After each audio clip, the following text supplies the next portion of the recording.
And with the move towards online exams, there was also the question of how can we promote honesty? Because quite soon we realized that having exams online is quite fraud sensitive. And there were immediately a few cases, for instance, in Maastricht, 1,200 exams had to be canceled because people were using WhatsApp on the site to change the answer key. So this was an enormous challenge, not just for University of Amsterdam, but I think universities worldwide. And it's a challenge we're still dealing with. And if you look at the psychological literature, you could think what kind of psychological tricks, what psychological interventions can you use? There are a few that have been suggested, and they mainly resolve around the idea that most people want to be honest. Most people value honesty very highly. That's a well-established fact. So what it is that you need to do is remind people of this value, remind people that that's what they want to be, an honest person. So also our students, what we could do is just remind them, you don't want to do this. You want to be an honest student. And the only problem there is that some of these interventions have been tried in several universities and they don't always work. So actually I'm struggling, and I think universities worldwide are struggling. What is it that we can do to make sure students do these exams honestly? And so for me today, I think this is an interesting event because I hope basically to get inspiration from different perspectives and different viewpoints on what is it that we can do to promote honesty, because just from psychology, we don't really know yet. So that's what I'm hoping to get from this meeting. All right, great. Nelson, what do you want to share? Oh, thank you. Thank you for the opportunity. Can everybody hear me? Yes. Yeah. Hello? Yeah. Oh, okay. Just what I wanted to share, I think relates to what Bruno has just said, that people want to be honest with whatever engagements they do. But again, we have to know that we are living in an information age, and technology has made it very possible to share information promptly and fast. So in most cases, a lie, when it gets out there, there is not much time for it to, you cannot fact check it after you fact check it, it has traveled like 1,000 miles from when it came out. So from the psychological point of view, I think from what Bruno is saying, that whereas we as people, we want to associate with honesty and truth, the tools that we use, for example, in maybe an online exam or maybe sharing media or news on social media, does not allow, or it gives a lot of opportunity for unhonesty. Okay, so for example, I'll share an example. If, for example, you previously had news about masks and COVID-19, if anyone remembers, there was a lot of fake news that 5G mask is going to spread more COVID, and people were attacking these 5G masks, thinking that it was a remedy for the pandemic. But we all know that was untrue. And before a doctor comes and says, okay, no, this is wrong, what you're reading is wrong, someone is already banning a 5G mask. So I think the solution to the lies that we are facing now, should be something that is directed towards mind change, attitude change to people. People need to realize that not everything that they read is true, and they have to be empowered to discern. Actually, the big thing is discernment, to discern that, okay, even if this is catchy, maybe I should fact check it before I react. That's what I can say for now.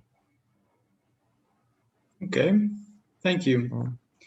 I think I'm going to ask Victoria, maybe Professor Victoria Talwar, because I think you have to leave a little bit earlier, so I just want to make sure you also can speak at least. And it is helpful, maybe Nelson, you also that everyone just shares a little bit of this is me, I'm living in this country, and this is my perspective, or this is, so you say in one sentence or two, so people know where you come from, or what it is. Not too much, but just a bit. Then. Okay, thank you. I'm Nelson Wainaina. I come from Uganda. I work as a sociologist in the Department of Human Settlements in the Ministry of Lands, Housing, and Urban Development. Yeah, all right. Thanks. Okay, Professor Talwar. Thank you, Wilfred. So I'm Victoria Talwar, and I'm a professor and Canada Research Chair in Forensic Developmental Psychology at McGill University in Montreal, Canada. So my perspective is, I do a lot of work with children as well as adults, but primarily I'm looking at the development of children in terms of their honesty and truth-telling. And so from my perspective, and I only have a few minutes, I think there is actually a lot we can say about how we can create honesty and an honest society. And I think there is some psychological research that really points us somewhat in the right direction. But it is, as Nelson pointed out, you know, it is tricky nowadays with the current technologies we have. And as Bruno was saying, you know, we had the same thing happen to us when we all went online with our exams. So there are some different elements that we need to think about. And one is, as Bruno pointed out, I think there is this kind of default to be truthful most of the time. And I think most people, we know from research that most people value honesty and think honesty is very important. They want other people to be truthful. And when other people aren't truthful with them, they feel like there's a violation of trust. So we think this is really important, but the paradox is then that we still sometimes tell lies. So why is that when we think it's so important? And the fact is because most of the time, it's expedient to tell the truth. It matches with our goals, but occasionally telling a lie matches with what our goals are. And we feel that telling the truth is somehow harder. And so we lie to match our goals. So really, it's about, in many ways, I think, addressing the motivations that cause us to sort of ride over our default to tell the truth. And or make us reflect for a moment and engage in those sort of principles of honesty, moral principles that we want to do. And Bruno spoke, there are some things with adults, but we've also seen that there's research with children that show that, you know, you can kind of trigger sort of more that reflective thinking in terms of your decision-making process before you do that. So that's one way, using techniques to make people think and engage in those, you know, do I really want to be dishonest in this occasion? But then we also have to think about, so that's sort of looking at moral principles. There's the cognitive aspect of it, the decision-making process aspect of it, but there's also the emotions part of it, which also is an important part of those. So those are all the sort of three areas that you can kind of address in terms of trying to create conditions where people are more likely to be honest and to stick to those, to their honesty. And in terms of also getting back to what Nelson was saying, in terms of the technologies, and that's also looking at the cognitive side. So that's looking at critical thinking and being a consumer and someone that looks at things and sort of assesses those. And those are things that we can teach people and further people's knowledge so that they don't take them. Because some of the people who disseminate sort of lies on the internet are not actually lying themselves. They don't even know that they are disseminating that. They are just passing stuff on, right? Because they haven't been critical consumers. So that's another aspect of it that becomes more important in terms of our digital world. But then it also gets back to the people who initially disseminated those, and then what was their motivations for doing it. So essentially, I think there are some tools that we have, but we have to address it at the motivational level. Okay, at the motivational level, I'm curious how that can be done, but maybe others come up with tips. Christoph, do you want to share your views? Sure. So hello, I'm Christoph. I have a background as a neurobehavioral science major in psychology, also a background in statistics. I've been a skeptic for over 20 years and very interested in the question of what is truth and what is not truth. Recently I helped out in a hackathon around combating fake news. There are already quite of topics that have passed. I will just touch briefly upon a few of them because I think that it's just too broad of a topic to discuss in depth in 5 minutes. So one, we all lie a bit. It's not that there are a lot of heavy liars and a lot of much honest people who never lie. I think everybody cheats a little bit sometimes. And you look at it, so more I was thinking about game theory and social psychology being helpful in analyzing that, defecting versus cooperating. Second, I think there is a huge difference between honesty and truth. You can be very honestly believing in something that is completely untrue. So we should make a big distinction between that.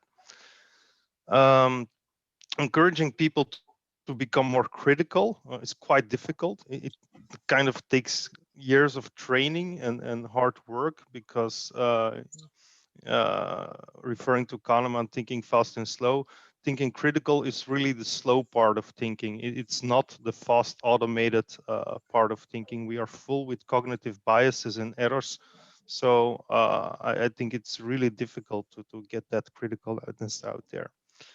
So, and then a final point, maybe on the tool that we wanted to make or proposed in a pitch was that for articles or other media that you post online, that you can quickly assess, are the URLs towards sources present, are the people named in the articles really expert in the field and things like that, and give it a score. So you have this score between A and E, where A is yes, there are hyperlinks to the articles, to the sources, and the people that are involved in making the article are indeed experts or not. And E is that all that information is just not present. So you don't know whether it's true or false, but at least you know that the fact checking has not been done or the fact checking has been done. I know it's quite a lot of things I touched upon, but maybe later on we can go in more depth. So, thank you. Thanks. I think everyone has so much to share that it's a race for the divulging of knowledge. Thanks. This is interesting. Emilio, are you ready? I can, if you want to show some slides, I can share the hosting. Yeah, you have them. Okay, yeah, I can gonna share. I'll make you a host. Thank you.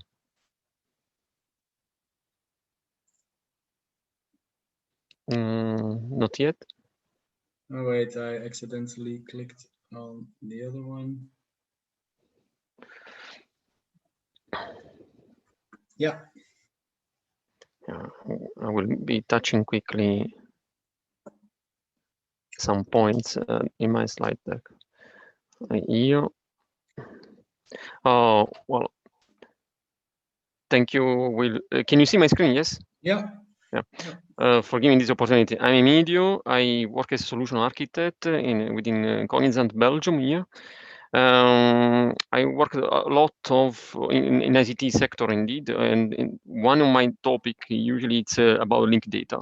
In IT sector, we see a lot of usage of linked data, not only to reach interoperability, but also for addressing trust, and trust that can be put in different ways. When we trust data disclosed by public administration, when we trust data coming from social media or search engines, when we want to believe in our data and we want to empower our data and providing basically trust in external applications. So a lot of from 89, a lot of passed through from Tim Berners-Lee. Thanks to him, we moved from a web of linked documents to a web of linked data. So there is much more interconnections, which helps at the same time to find the information from different sources, of course.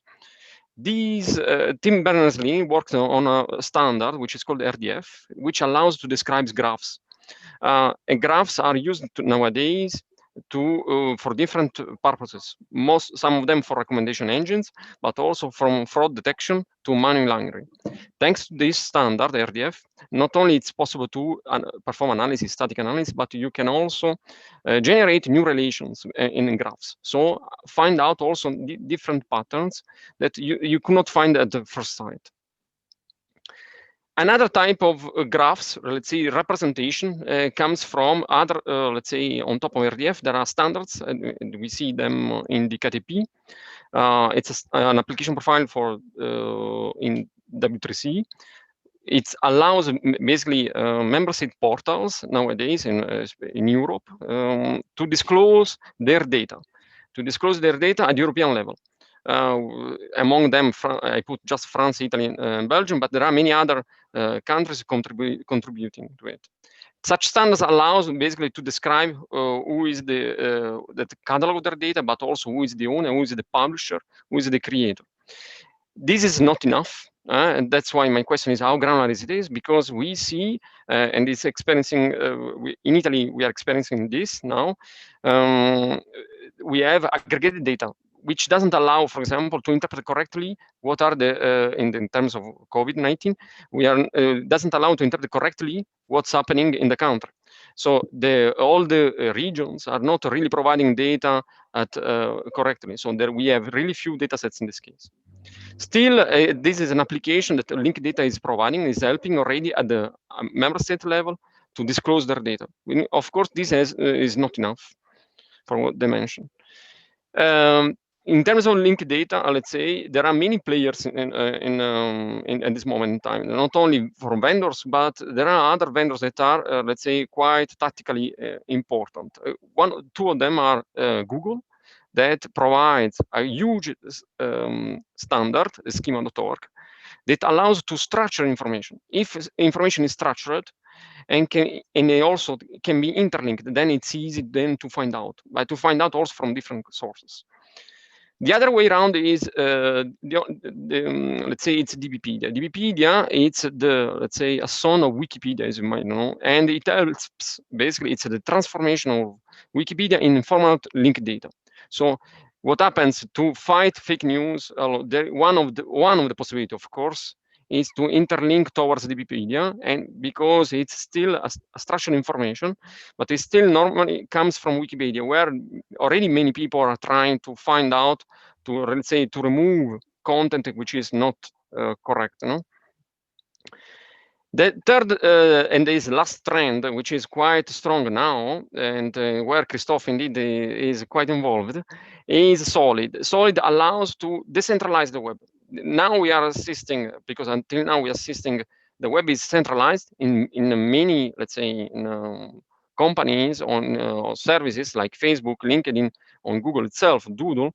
So our data is provided them in terms of contacts, pictures, anything.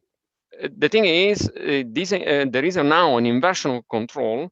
So thanks to Tim Berners-Lee, which is leading again all this part, where the data belongs to us, and only we can share the data to trusted applications. So it's only, let's say, on our own, some own devices. So let's say I have our own data, and we share to which application we really want to do. And that's something where still linked data, RDF, in this case, is still valuable, because in any case, you need to model such data. You need to describe such data in order to perfectly be used by external applications. So that's on my side. So there are different challenges, again, in all this. If we want to, let's say, make trust in the data, linked data, it's helpful, definitely. And there are many things on top of it that can be built on. Like, as I said, Solid, but there are also considerations like blockchain, if you have heard, that can be combined too. Thank you. Thanks, Emilio. I hope I've been clear. Yeah. We're learning a lot in fast speed. This is okay. Maybe I'm just looking here. Fritz, what can you tell us in this context? Wilfried, hey, good afternoon, everybody. Good evening. To be honest, I'm new to this, so I'm catching up my thoughts. And But what I can do is just share with you some thoughts I have at the moment, and maybe that will link to other discussions and interactions. Yeah. A nice little bit of serendipity here. Brief introduction, live in the Netherlands, and I chair the Institute for Accountability in the Digital Age. It's basically an institute set up at the instigation of UNESCO to deal with the fact that technology is moving faster than the legal framework can keep up with. So we need to look at new technologies to, or new, I would say 21st century solutions for this particular 21st century issue. And that's been a journey for the last 3-4 years. And that's, I could say, I do a lot of other stuff, but probably from that role, there's a lot to be said here. And ties also into work which I now, what I'm doing actually with FinSurf at the moment, co-inventor of the internet, to look how we can help create super communities to gain back trust in the internet. Because that's one of the big issues at the moment. We don't trust it anymore. And so actually based on the theory developed by an English guy called Keith Harrison Broninsky, he's been doing this for the last 15 years, is how can we develop a super community, make use of the fact that you have a local community and you have probably enterprises who can you change into a social enterprise to make certain that by working together, because they have skin in the game, they take care of their own local resources and build trust again. So maybe this is rambling a bit, but I'm interested in this discussion because of the need for accountability, because if you don't have accountability, who can you trust? So that's actually where I'm coming on. So that a basic requirement or prerequisite to have this discussion in the first place. How are we going to make this happen? All right. Thanks, Fritz. So I'll come back later. Yeah. Levit, do you want to share your views, your expertise on this? Yeah, sure. So my name is Levit. I'm from Kenya. I have a background in forensic science, and I've been doing research in the counterfeit. I've been helping some agencies and the government. We've been working together in the fight against counterfeiting. And some of the key learnings, actually one of the major valuable lessons we've got from the fight against counterfeit is that evaluation of the motive really matters, because once you know the motive, then you can easily track where all these things are coming from. So for example, like you can form an hypothesis and ask yourself, who sells contraband goods? Why do they sell it, and who do they target? Yeah, so from that kind of research, you can identify, we actually identified links between counterfeit goods and I'm sorry for the noise. Yeah, we identified links between the sale and distribution of counterfeit goods with organized crime. So obviously, criminals want to evade taxes. They also will never advertise counterfeit goods in mainstream media, or they will not advertise it publicly.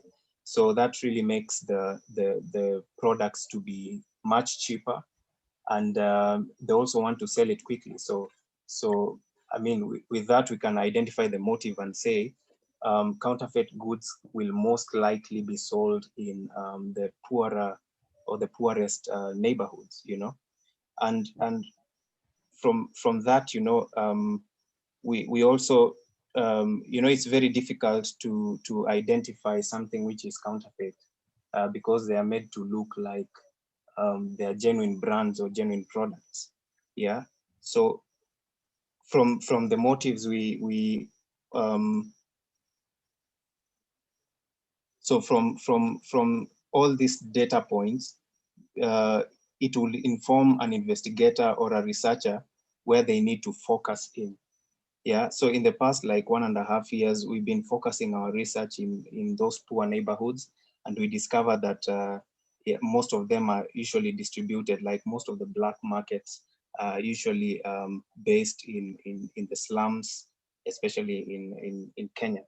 Now, in my view, I think the same concept applies across different sectors like journalism and media. For example, if you want to identify, fake news, most of them are usually hyped, and you would not find them on, the trusted channels or the mainstream media. They're usually sites which you don't really know who owns the site, yeah, but there's a lot of hype around it. So if you determine the motive, so what is the motive behind the news, and who is it targeting, if you determine all that, then you can easily get the facts that you need to know about all that. Yeah, so yeah, that's what I can share about the falsified information versus genuine information based on my experience working with fighting against counterfeit goods. Thanks, Yeah. Levit. So Thanks. I'm sorry for the noise in the background, kind of. It's fine. We heard you. distraction. We heard you well. We heard you well. Yeah, I think we're doing this series, and at the end, we hopefully can come to some some kind of common ground. Louis and Louis also took advantage of the chat. So if any of you want to add something in the chat, either suggestions or tips or tricks or something really key takeaway or an important thing to know for the others, feel free to do that. Louis, are you ready? Okay, yeah. Hi, I'm Louis Bickford. I'm in Brooklyn. I am founder of a company called Memoria.org, and we help organizations collect, curate, and share personal stories or testimonials. And I come out of a tradition of this thing called truth commissions, and that's what I was kind of trying to get a sense of whether people know about truth, sometimes called truth and reconciliation commissions. There have been dozens of them. I've been working with these things since 1993, to date myself. And these entities have wrestled with this question of truth a lot, and the difference between forensic truth, narrative truth, different kinds of truth, whether storytelling. I personally think that there's a way in which storytelling it can be, people's authentic personal experience narrated in the first person can be a powerful way to get to some kind of truth. But on the other hand, as somebody else pointed out, facts, not necessarily factual, but still truthful. So, the famous thing about 100 Years of Solitude, that it was the best work of nonfiction about Colombia, even though obviously it was fiction. So that's something I'm particularly interested in, is this question of how you collect voice, story, authentic experience, without too much attention necessarily to facts, although facts are incredibly important in that at the same time. And this, also fits with oral history traditions, testimonial, etc., and how you can kind of cull from that some kind of real truth and bounce those things off each other. In particular, the question I would ask for this group is, and people might not know the history of truth commissions, but there have been a bunch in the 90s and 2000s that focused on dictatorship. Then there were some that focused on conflict and war, like Sierra Leone and East Timor. And now, kind of Truth Commissions 3.0 is beginning to focus on historical legacies. So there are about 24 or 36 small-scale initiatives in the United States right now, looking at the legacies of the transatlantic slave trade. And then there are also initiatives in Belgium. I think someone's from Belgium. The Belgian National Museum has for a number of years been thinking about how to narrate the Belgian Congo in the museum. There are things in the UK. Somebody, I'm forgetting your name, Victoria, mentioned, I did my PhD at McGill, actually. I love McGill in Montreal. But there was a Canadian Truth and Reconciliation Commission that looked at the native Canadian Indigenous people's residential school system. So Truth Commissions 3.0 are looking at these historical legacies, racism, colonial legacies, et cetera. And my question really is, how you can kind of do that. There's a lot of research out there about these periods, but we're talking about 400 years of history or whatever, and how you kind of get to the truth through a truth commission type endeavor. So anyway, that's something I'm particularly interested in, and I'll end there. And maybe how does Memria offer a solution in that context, or what? Well, exactly? yeah, in a way we do. I mean, we basically help with oral history projects and other kinds of projects. We're a platform that helps us facilitate that. And part of the thing that we bring is the possibility of scale, because it's internet based. So you can actually collect hundreds and hundreds or thousands or even tens of thousands of personal autobiographical accounts, and then use machine learning and things like that to analyze them and categorize them. So yeah, we're trying to help with that exact problem. Yeah. Okay. Interesting. So anyone who has extra related information for Louis that can help him, send it in the chat. The Hague is a lot of. I mean, yeah, I also know some people in that context, but I'll get back to you later. Matthew, maybe you can share your views, your tips, your tricks. Greetings. My name is Matthew Egesa. I teach. I'm a lecturer at the Technical University of Mombasa in Kenya, and I'm also a justice innovator. The topic of truth and lies is, I've had quite a bit of it's part of life in a way, but it's not been a great bit of research for me.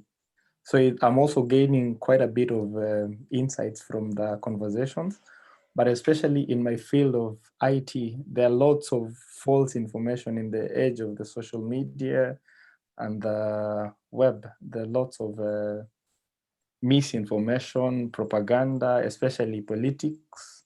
During the political times, there are lots of propaganda, and even in news, some clickbaits and taking people or trying to get traffic into websites. But along that line, there could be lots of maybe machine learning and quite a bit of, we could think through that maybe to offer solutions along that direction. But for the Kenyan context, I could just talk about maybe our value systems, especially in academia and in the education sector. There was quite a bit of, I should say, some value system, a breakdown within the value system, because we normally have national exams for primary and even secondary, and it's the same exam across the country. So there is a lot of pressure, I don't know, from the parents and even maybe students. People could buy exams and find ways of corrupting through the system to get the exams prior, because for the primary section, it's a multiple choice question. So they could buy exams with in collusion with the parents and even some school administrators, so that they can get placement in high schools or prestigious high schools. And even those in high schools could also buy the exams during exam time so that they can get admission to university. And through maybe some policy guidelines and enforcement in the sector, they've tried to overhaul that process. But in my view, it's about changing just the mindset and the value system so that people can believe in the truth and have a different motivation towards it. I could have that for now. Okay. Yeah. Niels. Hi, Niels. Hey everyone. Is it okay if I share my screen, Wilfred? Yeah. Cool. So hey, my name is Niels. I work as a postdoc at the Center for Humans and Machines in Berlin, where I'm currently at. And I want to speak a little bit about something that has already been mentioned a few times, namely the influence of new technologies on the truth, let's say, and how AI can corrupt us. That's pretty much what I'm doing on a daily basis. I want to make a few points why I think we should care about AI specifically when we're thinking about the truth. For one, there is actually the general notion that we are actually, AI is now drawing on unprecedented computing abilities. There is the so-called Moore's law, which is eerily accurate when it comes to computing powers. So it's basically constantly increasing at a rate that basically hasn't slowed down much in the last few years. At the same time, ever more data is available. So for example, there is this nice quote by Eric Schmidt saying there were 5 exabytes of information created between the dawn of civilization through 2003, but that much of information is now created every 2 days.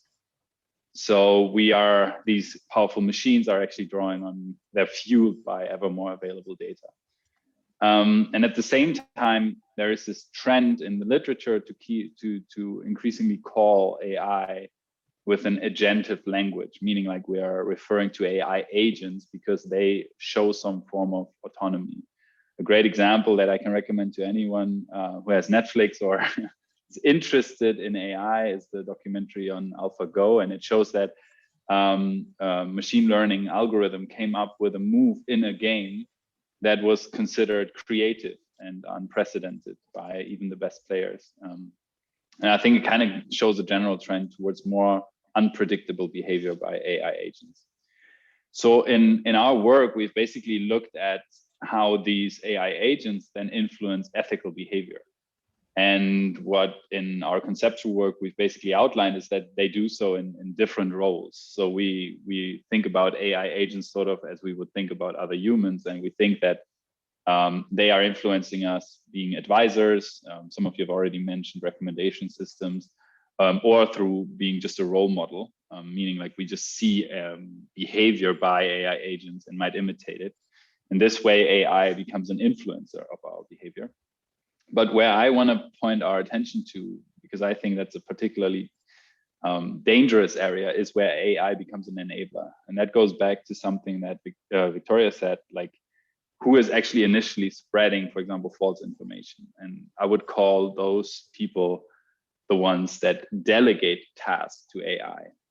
For example, if I want to delegate the task of spreading information, I can either do so by addressing a lot of people, or I can amplify this by using AI. There's this common notion right now called like, if you can make a trend, you can make it true. So if you spread false information only wide enough, then you can actually reach a sense of truth to it. So which brings me to kind of like what we can do. I think we need 3 things. We need insight. So I think we overall need way more research that examines the effects of AI agents on human ethical behavior. I think we're really, it's still in its infancy. There's hardly anything on that. The second thing we need is oversight. So I think when it comes to the development of new technical and technological advances, we need to change the mentality of innovate first and ask for forgiveness later, and more think about already the ethical implications of certain tools when they are being developed. You could think of ethical labels, for example, for algorithms. And then finally, I think we need to work on being blindsided. So I think one thing that I would recommend all of us to think about is to reclaim our attention. I think one thing that is particularly problematic is that we are becoming increasingly inattentive, and research that Bruno and I have done together shows that when people don't have a lot of time to think, and when they might be making decisions without deliberating, they tend to act more dishonestly.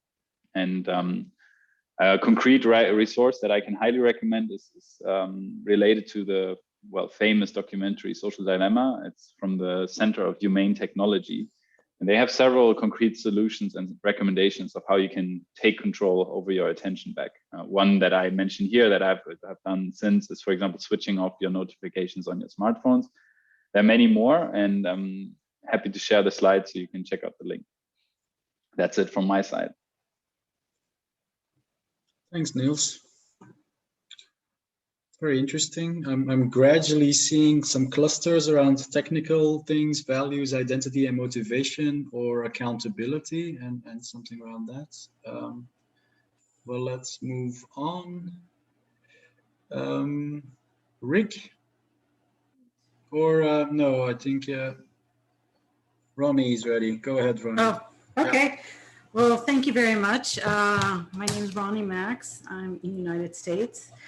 I am back in 2003. I'm in the technical side. I kind of share a lot of stuff with a lot of you guys, and I work in retail technologies, specifically in technologies that deal with the store. And I was part of the first research venture in Stanford University to use vision technology, which is an AI technology, which was headed by a guy from Max Planck in Berlin. That was his origins, but he was in Stanford. And I want to address three things that you guys have raised up, and because I think it's very relevant to what we actually do in the field. The first one is motivation. And what we do, the technology that are done in the store are not about understanding what people say, but what people actually do and who they are. So there's a certain way, the technologies today, all the AI technologies that are coming into the store, they can actually pinpoint where people look, the concept of visibility, the concept of attention, the concept of gaze, the concept of interaction, where exactly they are in the store, how they all do that. So instead of talking about motivation in some of the stoic way that you guys are thinking from a psychological point of view, we're actually looking at actual activities that we can determine whether these activities are more on the intent, whatever the intent is. So the point here is that there is a structure today in the technologies, and it's just becoming very cost effective and very accurate to really say what the motivation is, not in a stoic way, but rather focused on activity. And that's huge. I think that's huge because there's no hiding from that. It's not what you say, it's actually what you do. So that's the first thing. That's relating to a concept of motive or how you quantify motive. The second thing is about frameworks, and that's what I do all day long is really think about frameworks. And there was one guy who was talking here about the testing and the WhatsApp and all of that. Well, actually, that is a problem that happens today in technology on how you make sure that is that people don't lie, that the technology does not lie, that the companies don't lie to each other. And the answer to that is in the framework, is how you design the frameworks. So there's frameworks for accuracy, for instance, is how you define accuracy of the data, because data is, all of us who work in data know that the biggest problem with data is to make sure that the data is clean and it's accurate enough. And it's accurate enough to make the type of decision that you want to make. So the answer is in the framework. And the framework tells you, okay, you need to do this and this and this and this and this in order to clarify that the data is clean. So for instance, this whole thing with the WhatsApp, the trick here is that I'll give you an example. One of the ways we used to measure accuracy in videos was to actually test it in real time. Well, one of the things that the technologies are not, we don't longer do that, is we don't do anything in real time. We capture it and then we run it in a scientific way, in such a way that other people can actually verify. So the point here is that when you have a problem, whatever that problem is, you need to think in terms of the framework. And the framework takes whatever it is you want to achieve in a 1, 2, 3 point of view. And that's how you solve I would like to say the accuracy or the truth part of it, is by having that framework. The last part, and I want to mention something about AI, because AI, I deal a lot with AI, and AI is all about how you train the AI. So this is where the frameworks become really important, because you want to make sure that your framework teaches the AI properly against the type of information you're looking for. And I'll give you a concrete example, for instance, facial recognition. So the way the facial recognition AIs today work is that they work based on certain parameters of the face. Well, European faces are not the same as faces in Africa. So if, for instance, you would train your system based on images of faces in Europe, it may work great in Europe, but it will not work great at all in Africa. That's why when we hear about problems with facial recognition in police departments here in the United States, that's exactly the reason why, is because the AIs were trained on white people, not on black faces. Okay, so that has the framework make a huge difference. The last part that I want to talk about is I've reached a conclusion that the way to solve a lot of those problems is by looking at the ecosystems. And that's why I'm so glad there's a guy here from the European Union, because that exactly is the issue. It's on the ecosystems. You cannot come and say, there's a lot of debate in the United States today about, for instance, what the social media should do, should not do, whatever. But the reality is it's not just about the social media. It's also about the politics of it. And it's also about teaching people to think again. So whenever you try to solve a challenge, and that's the way I do it when I work with large companies, with small startup, with a technology startup, is to really look at the ecosystem that they're working at and try to identify which parts of the ecosystem they can actually influence. Because there's a difference between control and influence. In ecosystems, you do not control, you influence. So you want to make sure that you identify those parts of which you can influence and create a framework in which you identify the activities that relate to the motive. So that's what I have to say. Wow, thanks a lot. Okay, that was almost some synthesis bits. It was very useful.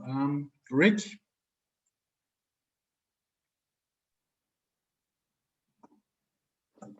Rick, can you hear me?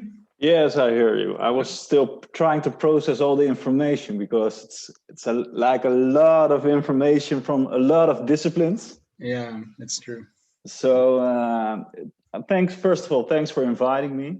And it's nice to meet you all. I'm still trying to process everything. I'm from Holland. I'm a Dutch product developer. Just started writing poetry. Fun to mention here. And I'm currently working for a debt collection agency. It's a bailiff.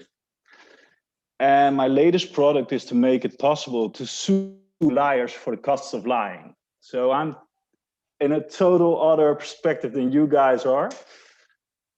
We just started like in October last year, and we won our first cases. It's on Marktplaats, which is eBay in Holland. And we made people who try to impersonate other people, made them pay for the money they gain from buyers. So I've got like a total new perspective on it, and that's making people pay for lying, and especially in online communities. We're just building up the product, so we're starting to collaborate with police, and now we're trying to find ways and gain new perspectives on how can we get information on the persons who are behind the lying and make them pay for their the things they do. So that's kind of my perspective on it, and I'm just listening how we can make business models out of what you're all saying. Thanks.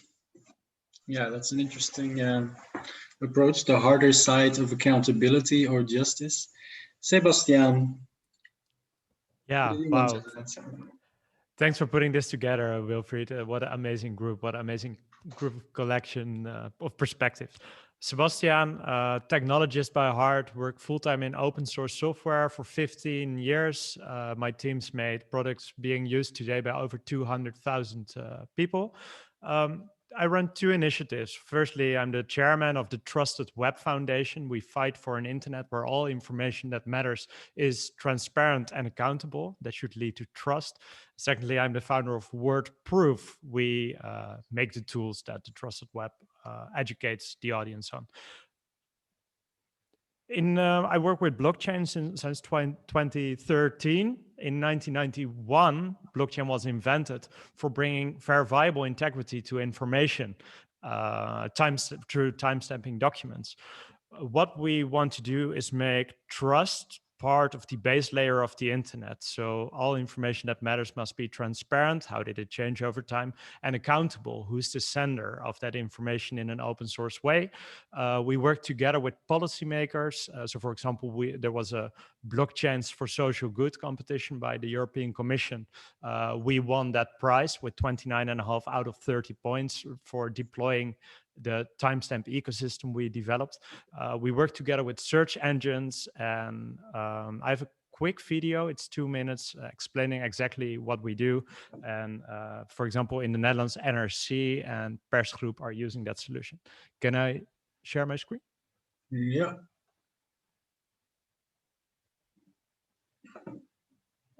Should work. Yeah, perfect. So I share this one with the sound.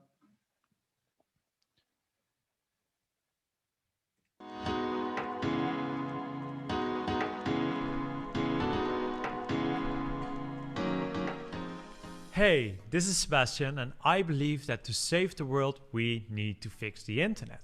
And trust must become part of the internet's DNA. And this is what a timestamp does. It brings transparency and accountability to information that matters. From news outlets to legal documents and from e-commerce to social media, timestamping is an open source solution for restoring trust on the internet. This is how it works. Each piece of content has a unique fingerprint, the hash, and that hash is unique for that state of the content. So modify only one small detail and the hash changes completely. By storing this hash in a blockchain transaction, you can forever prove that state of the content at a certain moment in time. To take it one step further, a person or organization can take accountability for its content by connecting an identity to that timestamp.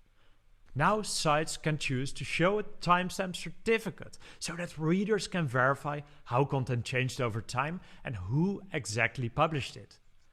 See it as bringing every piece of content to a notary at the moment of publishing. And while a notary is slow and expensive, a timestamp is instantaneous and it only costs cents.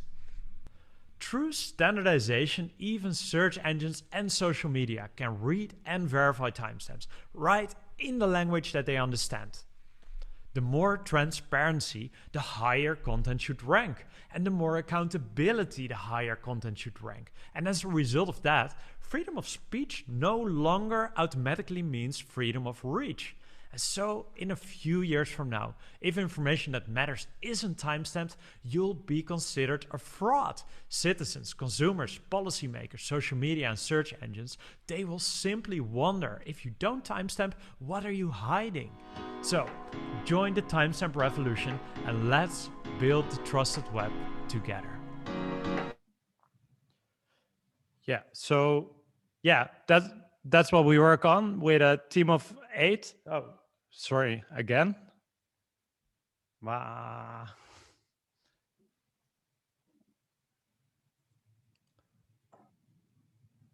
Okay, that's over, sorry. So with a team of 8, we work full-time on a WordProof. Search engines are involved. We have the 2 biggest publishers in the Netherlands involved and rolling out the solution. Yeah, great stuff. There's some great theory, great practical examples. This is nice. I'm guessing everyone can see the link and maybe join the revolution when they want to.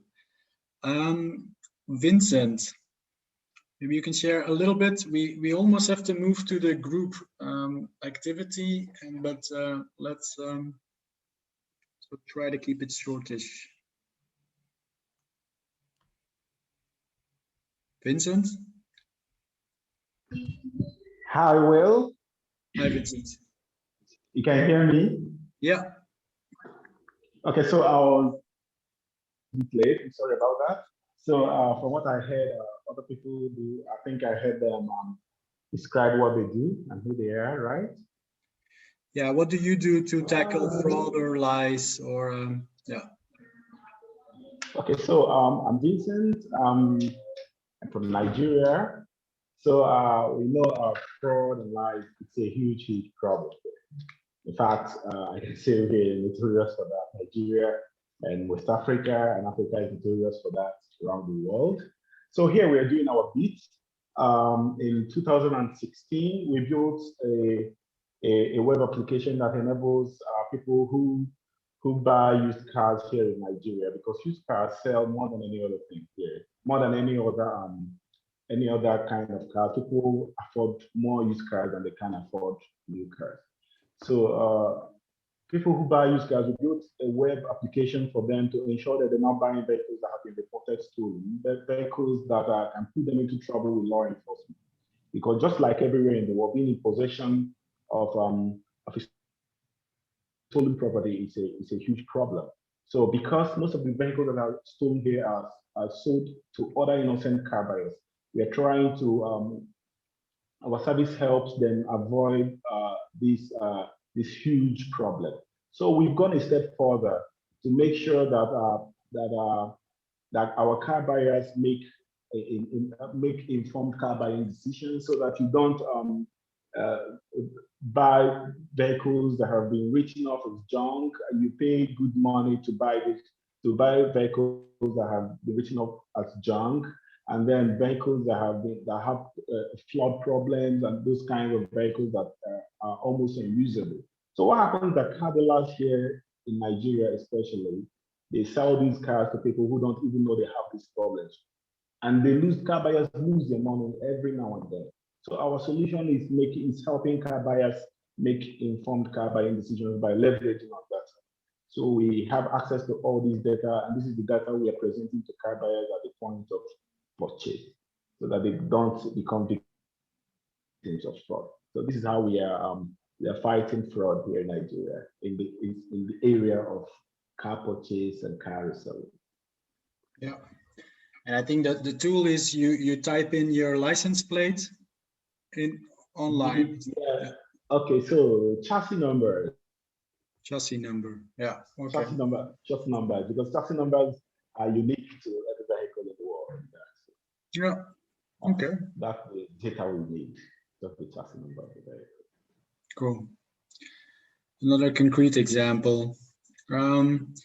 There's two more people who came in a little bit later, but I hope to still find some time for the group activity. So unless these people are gonna hate me forever and like maybe we can start the group activity, I will circulate contact information afterwards, or at least all the names and the LinkedIn profile, so you can find each other. And if you want to share more, either your phone number or your emails, then also do it in the chat. Then you can always share more. And feel free to direct message each other or whatever it is you want to do now if you see someone that you want to continue with. Just the challenge with bringing people together from around the world and different expertise and multidisciplinary and theoretical and practical is that at the end, okay, where do we go now? And it's a huge topic, of course. So what to do? One way of one attempt that we push for in the Summanity is, okay, let's take one initiative, for example, endthelies.org, that domain name, and ask ourselves as a group, with our combined expertise, with our combined knowledge or organizations, what could we build on top of that could be the most valuable for humanity? So that's one question, but I'm going to ask another question first to all of you, and I hope that you can I'll ask the question, you take a few seconds or minutes or time for that, and then you put your answer in the chat, and we'll see what comes out. We've heard a lot and then some people can say something if they really want to talk about it. But the first question I have is, what do you think, after everything that has been said and done before and today, is the root cause of lies, false information?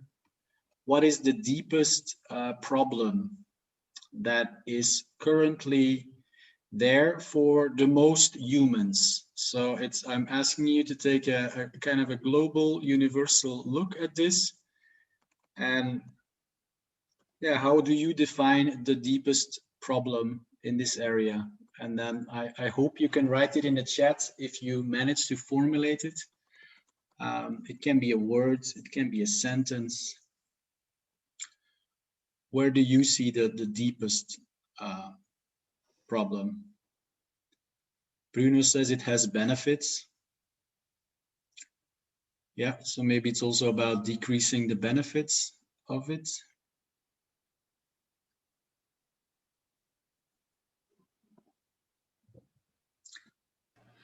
Before I'm sorry, the idea is to say what people are, or? Now, what do you think is, if we would like to, okay, let's decrease the number of lies and false information, but like, and we're going to look at solution afterwards, but I just want to take some time to look at the problem or the root cause. So my question is, from your perspective, what do you think is the most fundamental problem in this field, or the most, the deepest cause that we could potentially, that we have to consider for the solution? Think slow and fast. It's crazy. You can take weeks and years for this, but we're trying to do this quick style.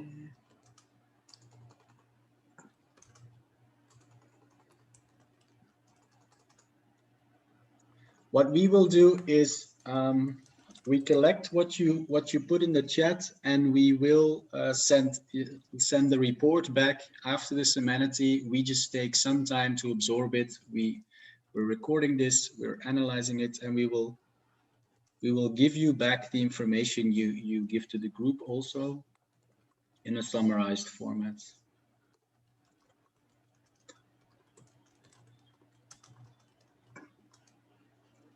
I see some people adding things in the chat.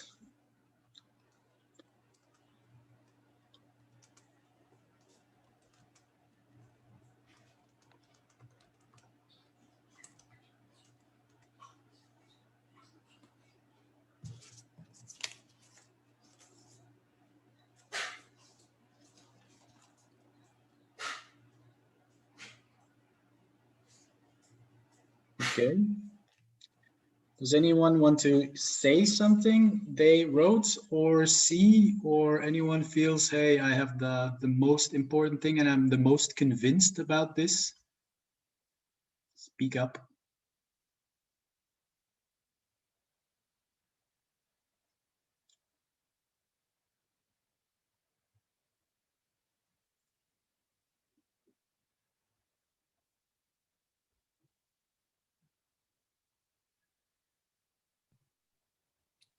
Well, if I can say something, I think for me, from my space and personal experience, I think what surrounds the question of lies has always been three things: money, power, and ego.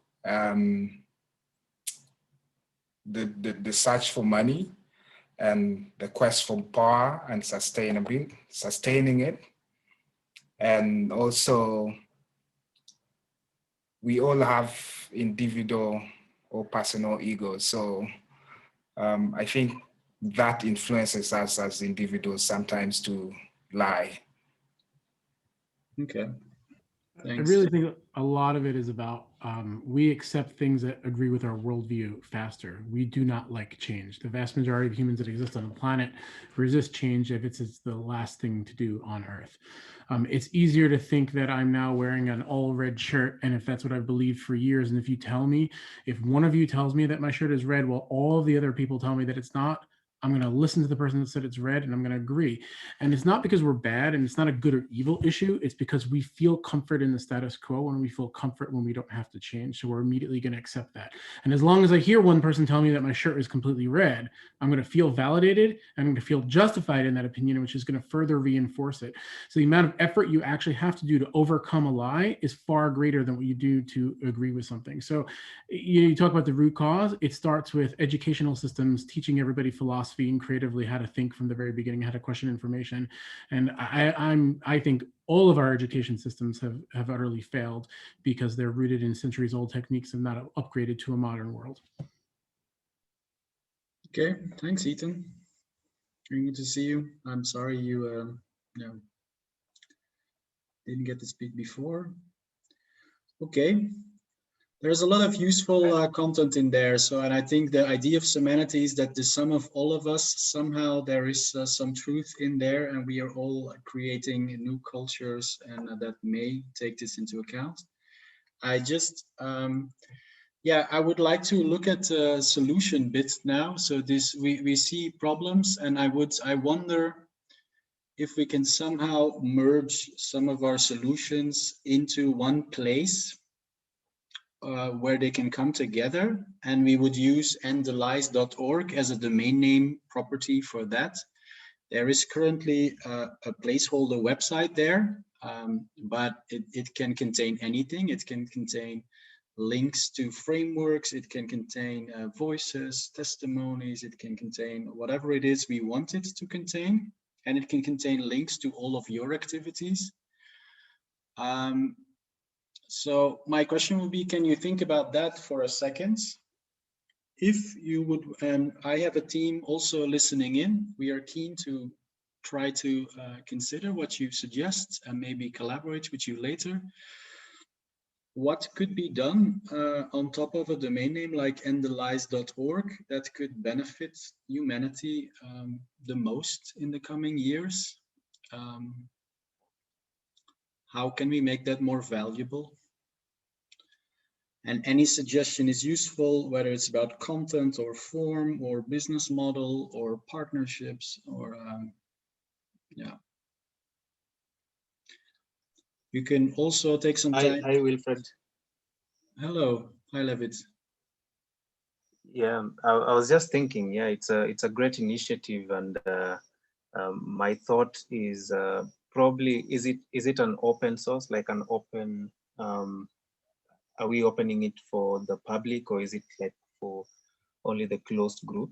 Because if it's open, then we can have people from around the world either contributing to certain information, maybe flagging certain kind of information such that people can go to the website and verify pieces of information, whether they're true or so we can have like a fact-checking maybe feature on the website, and that can be as a result of contribution from people around the globe, like experts and just normal people. Yeah, that's one option. Thanks, Levit. It is open to anyone who wants to contribute, and the only restraints we have is some financial restraints, but also there we can find solutions. But I think I would like to see, or it would be nice if everyone in the group thinks from their perspective, and so there's also some constructive remarks in the chat, so we have input from all of you.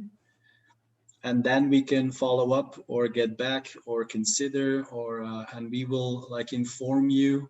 It could take a few weeks, could take 2 months, like how it's evolving. And with some of you, maybe there's a more active involvement or less, like whatever it is. And we might do this more around this topic and broaden this network also. So yeah, all input is very welcome. I have a question, because it comes down to motive. I mean, we talked about motivation all the time. Whatever you want to do, you want to ensure that people have a motivation to join.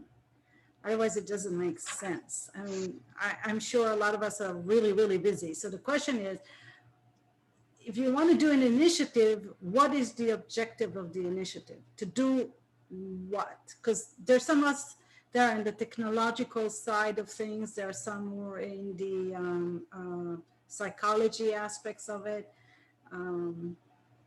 What exactly is the motive? I mean, what do you want to achieve? That's really the challenge here. I want to, with the idea of Summanity is we want to make a genuine attempt to take the best suggestions from a group and try to weave them into something that can be valuable. So if this group, if all the individuals in this group say, let's add a technical framework to it or a technical solution or a feature, then we can look into this. If it's more about theory and raising awareness, we can do that. If it's about fact checking. So it depends on the group and network that forms around it. But we just offer a property as a place to land together. And the motivation behind Humanity Solutions is it's a for-profit business. So anyone who wants to become involved is also, we can have a conversation on how to also make money with it. But if it's a .org domain, the main goal is a public, it means it is a public initiative, and the main goal is mainly to address the issue and just decrease lies. However big that sounds, but the goal is this, the title of the domain name is the goal. It's a destination. And the question is just who of you or others wants to join on that journey, and what are the suggestions, and whether or not you're actively or passively or not involved. It's all fine, but it's one of the avenues that we offer. And it's also just to make, at least to give one concrete angle, because there's a lot of conversations, but it's also to see, can we move to some action together? Because that makes it real. To keep it really simple and pragmatic, I was so surprised during this call by the great diversity of initiatives. So just one place with all links to the initiatives and contact information. One of the things we stand for is that lies spread far too easily on big tech. I'm in favor of big tech, but there must be an infrastructure to make lying expensive, to make sure that lies can't go viral that hard. So that's a great case for making a website instead of just social media platforms. So we have a website. Let's collect initiatives like all of our initiatives and put them on that website. I think that's a thing of great value.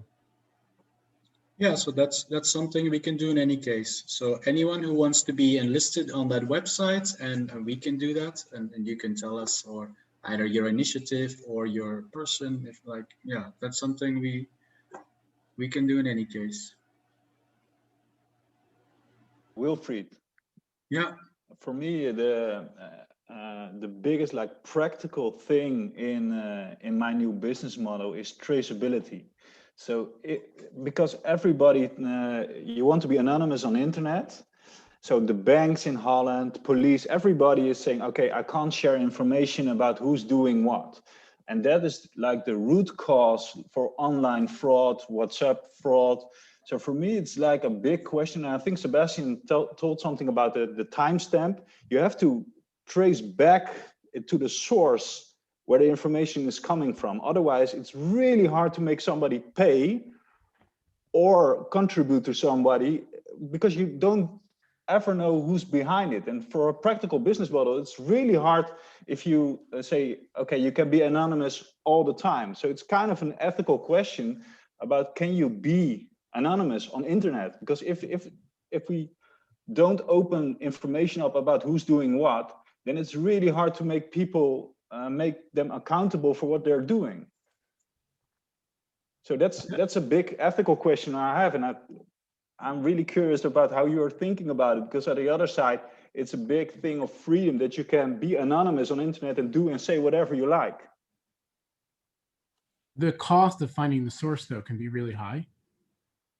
And it could be amplified by things. I'll just tell you a quick story. I used to be a TV producer. I'll tell you a very, very quick version of a story. Basically, there was a lie told. And there's a story about a football player getting a key to the city of Detroit, and this is back in 2006, the entire US market basically said that Saddam Hussein and Jerome Bettis, you know Saddam Hussein, the Iraqi dictator, and this football player were two of only 6 people to ever receive the key to the city of Detroit. Now that is a sexy story if there is one. Like if a city had only ever given 6 keys, and the dictator Saddam Hussein was one and a football player was the other. So that didn't sound right to me. And I called the mayor's office. I worked for ESPN at the time. That was the major sports network. CNN, MSN, Fox, every organization followed this story. The mayor's office said I was the only person that called to verify. So I got curious and I got the permission of my boss to actually source it. And I spent 3 days to finally do it. So here's the actual story of what happened. This is how difficult sourcing can get. At a press conference, Altoona, Pennsylvania. Have you ever heard of it? Because I hadn't heard of it and I don't live too far from it. A tiny, tiny town. Newspaper reporter raised his hand and said, Saddam Hussein and you have gotten a key to the city of Detroit. How do you feel about that? It was some question like that. And Jerome Bettis made a joke about like, ha ha, it's funny. Who cares, right? Sitting next to the Altoona, Pennsylvania newspaper was an Associated Press reporter who did not verify that information, who did not call the mayor's office, who did not do anything. He reported that story and basically twisted the words to basically say Saddam Hussein and Jerome Bettis were only 2 of the 6 people. And that story went around the world. We were the only organization to print a retraction. Why? Because the cost of printing a retraction was high. If Jerome Bettis and Saddam Hussein were 2 of 1,000 people that had gotten keys to the city of Detroit, the story was no longer sexy. No one else printed a retraction. They just stopped running the story. If you type in right now, Jerome Bettis and Super Bowl of 2006, you will see that story, which is now a legacy, which is a completely untrue story. So getting to the source is next to impossible at scale. And then fixing the problems caused by it is also impossible. There we go. We got the. It sounds like a typical framework. It's like, okay, there's the steps, the breadcrumbs from where you start until it ends. So it's very similar to what Sebastian was talking about with the time step. It's like there has to be some kind of cookie crumb, some kind of breadcrumbs to make sure that you understand where the source is. Yeah. But even if you have that, what's the incentive? Like, there was no incentive. I found out exactly what happened, sourced it all the way through, and there was no incentive for anyone to fix it. So I'd actually argue, like, great, Sebastian's program timestamps will solve it, but then what's the incentive for everyone to remove it from the internet? Like, is CNN going to actually print a retraction and remove it? That's the other thing. So we at ESPN, we printed a retraction just correcting it, but we never got rid of the original stories. They still existed. We have the same problem. The whole issue of, like, for instance, Facebook and all of Twitter and all of those, the way the algorithms works is it works in order to increase the confirmation bias. So it perpetuates the lie. It's the objective of the algorithm is to increase the lie because that's what people will click on, because it is a confirmation bias.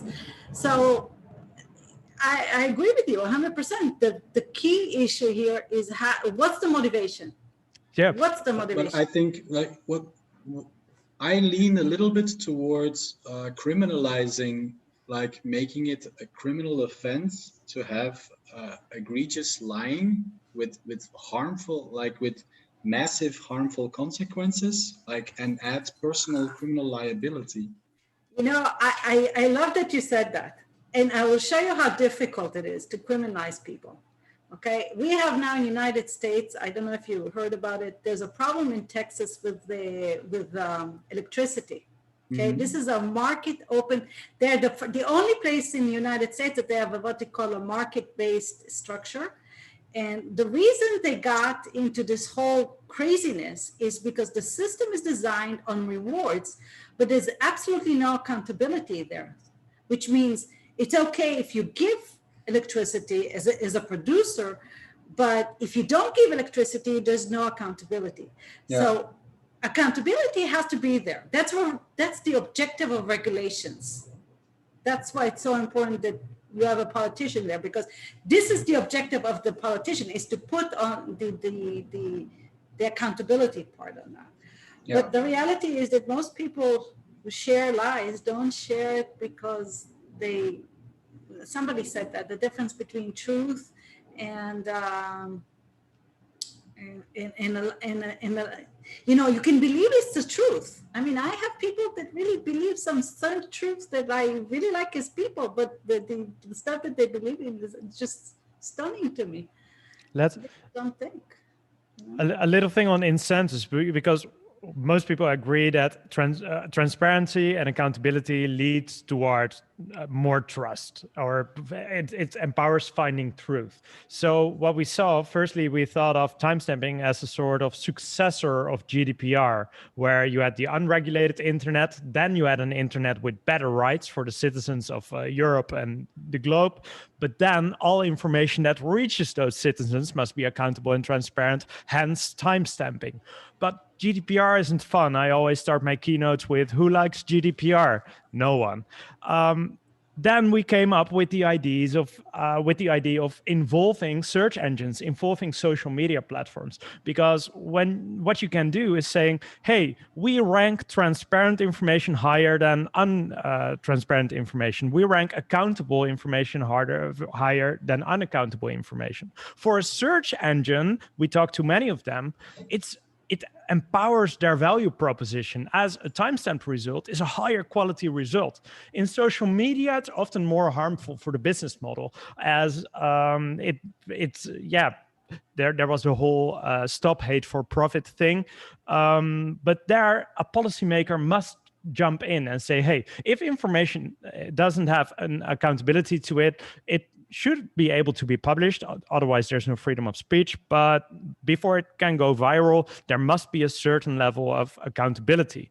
There always is a use case for anonymous information on the internet. I fully acknowledge that. But a lot of misinformation will be tackled, and disinformation will be tackled when you must tie your identity to the information you spread.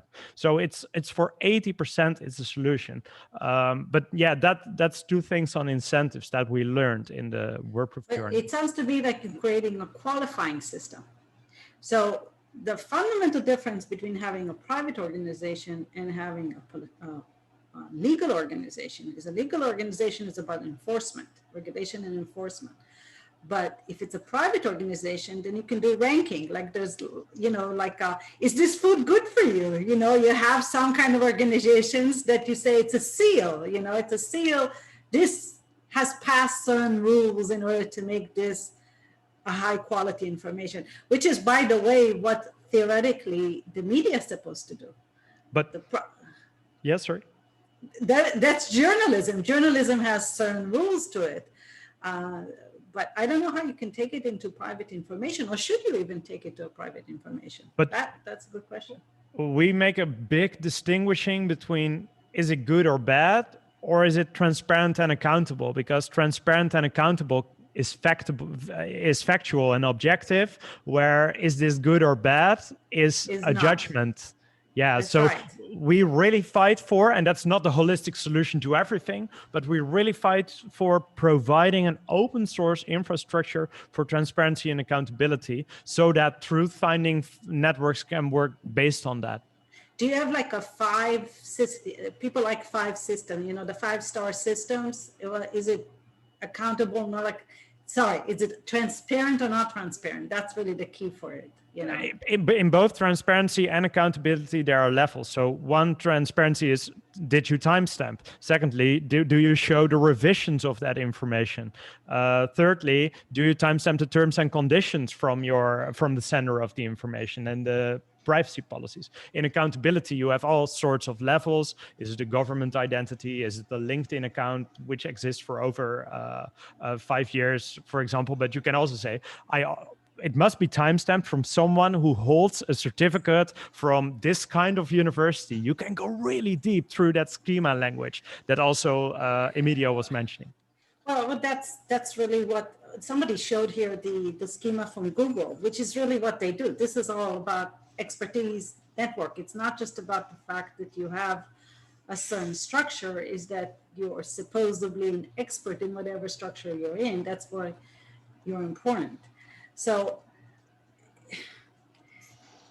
here's the challenge that I'm having even thinking about this, because in the online world, you do already have certain organizations to do that. There's a difference between Google and Facebook, but the reality is that they both think along the same lines, okay?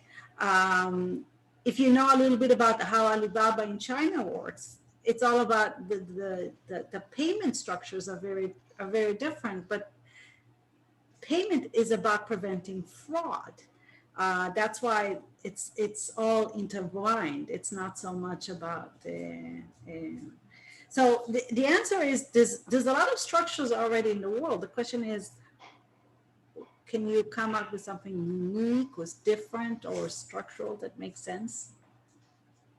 That's a good question. I don't know. I think what is happening is this divergence of the West or Eastern ecosystems, or so if you have different ecosystems and they don't have a common interlinkage, then it can also be a problem. It is a problem. I mean, Yeah. at least in my area of the world, it is a problem. You can see it, by the way, in a very profound way. Yeah. Yeah. All right.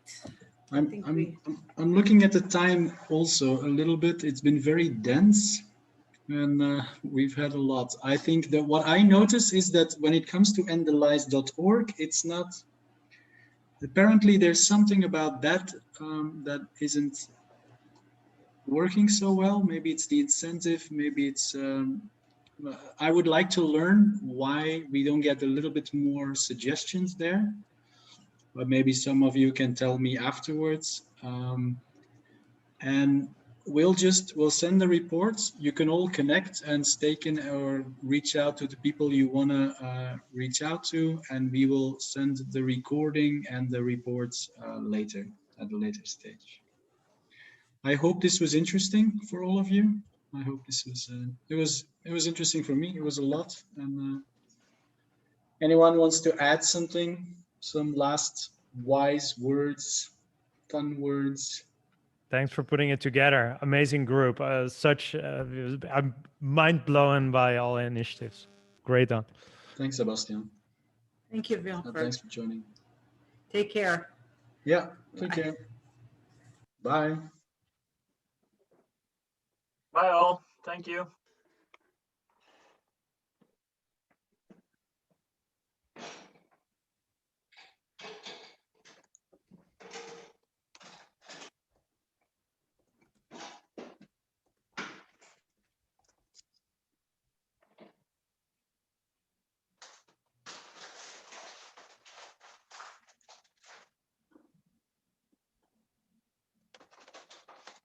Yeah, thanks, Wilfried. Bye-bye. Sebastian, have a good evening. Yeah, and all the best with all of your initiatives for all of you. Yeah, thank you. Okay, thanks and bye. Thanks. Bye, Wilfried. Thanks for organizing. Yeah, you too, man. Thanks for joining.